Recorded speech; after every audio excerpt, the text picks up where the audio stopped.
Hello everyone, welcome back to the channel. Last week we talked about, the difference between the agile methodology and the traditional methodology. And this week we're going to be taking it a step further, right? By answering your questions. What is Scrum? Is Scrum an acronym? What is the benefit of Scrum? Why do I need Scrum? Where did the word Scrum come from? I know you have a lot of questions, and those are the questions I intend to answer on this video.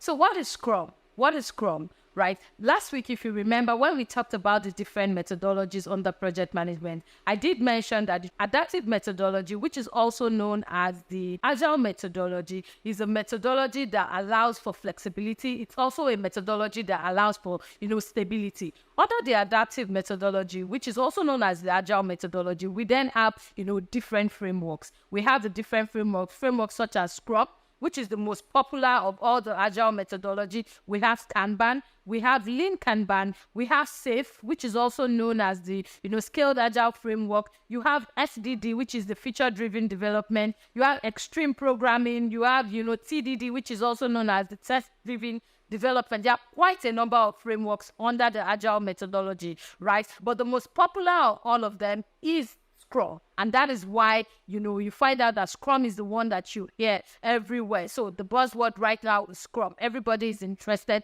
in using Scrum. And that is because it is the most popular of all the agile methodologies. Now that you know what that is about, then I'll go into the definition of Scrum. What is Scrum, right? Is this an acronym? No, Scrum is not an acronym, right? It is actually a framework that was designed, it's an iterative, fast, adaptive, flexible framework that was designed in order to be able to create significant value for customers, in a short period of time and throughout a project. That is what Scrum is. So with Scrum, what are we doing? We're trying to make sure that we deliver significant value to the customer in a short period of time and throughout the project. That is what Scrum is about. It is not an acronym. The word Scrum was gotten from, rugby, right? If you know anything about rugby, they actually have what they call a scrum match. This is where, the team comes together, to work collaboratively to be able to get to an expected end or to be able to get to a particular end. And that is what Scrum is about. Scrum is about, bringing people together, which are generally referred to as, the generalist specialists. They come together, generalist specialists in the sense that, everyone on the team is expected to be, have an idea, a bit of idea about everything, but then you're a specialist in at least one thing, right? So the people on the team are brought together, cross-functional, right? Cross-functional team members brought together to be able to work on a particular project and deliver value to the customer, significant value to the customer in a short period of time and throughout the project, right? So now that we know where the word Scrum is gotten from, right, then it then begs the question, how did we start with Scrum? How did we get into Scrum, right? So Scrum started in the mid-80s and was when, two men came together, Hirotaka Takushi and Ikujiro Nonaka. They came together and they used this in manufacturing. And I tell people a lot that, the very first case study where Scrum was used was in the case of manufacturing. And that is also, to also break this myth that you find around where people talk about the fact that you can only use it, in the tech industry. No, you can't use it. It's not industry biased. Neither is the project size biased, right? So regardless of the type of project that you're looking to carry out, or regardless of the industry you work in, as long as you carry out projects, you are most likely able to use Scrum, in your industry. I also hear people talk about the fact that, you can only use it for product-based organizations, but that is also not true, right? There are also so many service-based organizations that use Scrum, to carry out their projects, right? So this project, like I said earlier, or this particular framework, like I said earlier, started in the mid-80s, right? These two men used it in carrying out a case study in manufacturing. And then in 1995, at Austin, Texas, two of the agile practitioners also came together to elaborate on it. This is Ken Schreiber and Jeff Sutherland. They came together and they elaborated, on the framework. And ever since then, you've had practitioners and experts, continue to elaborate on the framework, right? And that is how Scrum came to be. So now that we know we have a bit of history to Scrum, and we know that Scrum is not an acronym for anything, right? Then it begs the question, why do we need Scrum? Why do we need Scrum? Why do we have to use Scrum to carry out our project? Number one, because it helps, like I mentioned in the definition of Scrum, right? It helps to deliver significant value to the customer, right? Throughout the project, right? You deliver significant value in a short period of time throughout the project. Like I said at the beginning of the video, if you're just joining us,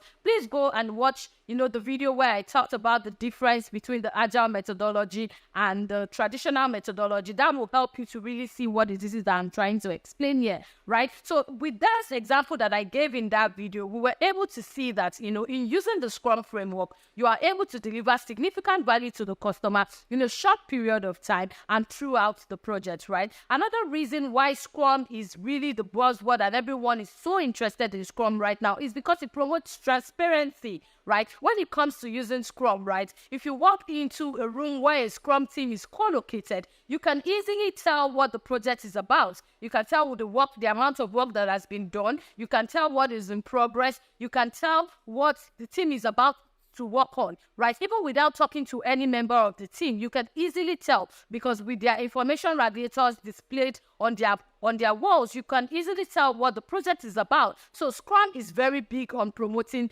transparency. Another reason why we also want Scrum is because of the continuous improvement. Remember, we talked about it. We want to be able to leave room for customers to be able to change their minds, right? Because we understand, right, that at times some of the changes that they need to make are not as a result of internal changes, or some of them are actually due to the external mandatories that they need to deal with. So as a result of that, we want to be able to leave room for them to be able to make those changes. It gives room for continuous improvement. So you've worked on a particular project, the customer is not 100% satisfied, or the customer is satisfied, but they think there's a better way to do it, or there's something else that you can add to make it better, right? Scrum gives you room for continuous improvement. It also gives room for continuous feedback. Continuous feedback because, at the end of every sprint, there's something we call a sprint review, right? This is where, you demo the work of the sprint, right, to the stakeholders, and you demo it to the product owner.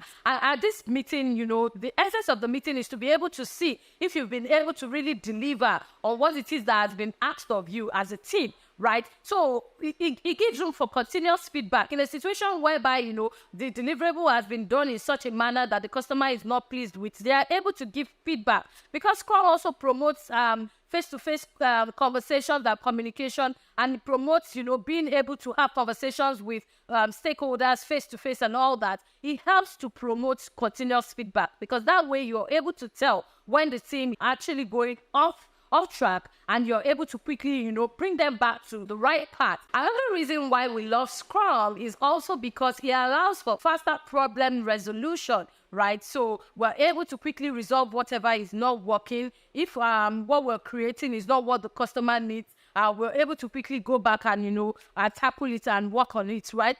Another reason would also be the collective ownership part, right? Collective ownership when it comes to Scrum, because it's a collaborative environment. We are not working in silo, right? We deliver as a team, we present as a team, we go to management or leadership as it, like when we need to make our presentation, we go as a team. So as a result of that, we're also able to, own the work of the project. Scrum promotes collaboration, and as a result of that, there is that collective ownership when it comes to, handling the project. Another one would also be the fact that it is quite adaptable. Remember, we talked about it earlier, the fact that customers are very big on changing their minds. And as a result of that, we want to be able to leave room for them to be able to make changes where necessary. It is very adaptable. We are able to quickly adapt, make those changes and keep it moving. So I've mentioned adaptability. I've mentioned collective ownership. I've mentioned the fact that, it promotes transparency, continuous feedback,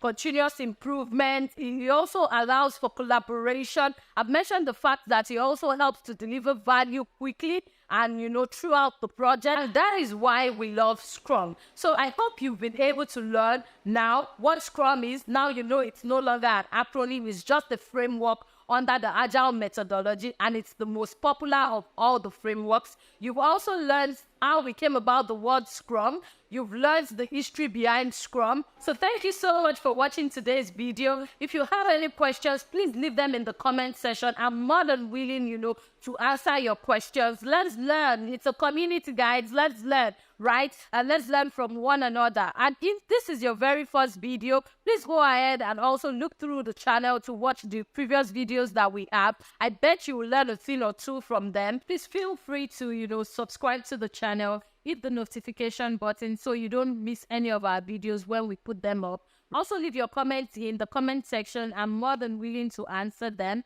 And I'll see you in the next video. Thank you for watching. Bye.